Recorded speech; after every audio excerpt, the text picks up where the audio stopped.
नमस्कार YouTube family, Shri शिवाय नमस्तुभ्यम. स्वागत आहे तुमचं माझ्या चॅनलवर. आज सकाळी सकाळी आई निघाल्या बाहेर गावी. आज आमच्या नातेवाईकांमध्ये होता साखरपुडा. आई सकाळीच लवकर उठून मस्त अशी साडी नेसून तयार झाल्या होत्या. आई गेल्यानंतर थोडंसं ऊन पडल्यावर मी आंघोळ करून घेतली. रोज तर लवकर होते आंघोळ, पण आज केस वॉश करायचे होते म्हणून जरा उशीर झाला. केस ओले होते म्हणून शौर्याच्या पप्पांनी ड्रायरने केस सुकवून दिले. ते म्हणत थंडीचे दिवस आहे, तुला सर्दी होईल. नंतर मी तुळसाबाईला आणि बाकीच्या झाडांना पाणी टाकलं. गुलाबाच्या झाडाला खूप छान फूल आलं होतं. आज मंगळवार होता म्हणून देवाची सर्व भांडे खुशीने घासून घेतली. आई गेल्या होत्या म्हणून मदत करायला खुशी आली होती.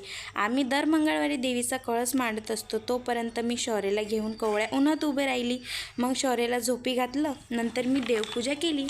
देवपूजा झाल्यानंतर केली स्वयंपाकाची तयारी. रात्री थोडंसं बेसन उरलेलं होतं म्हणून मी टाकली बेसनाची भाकर.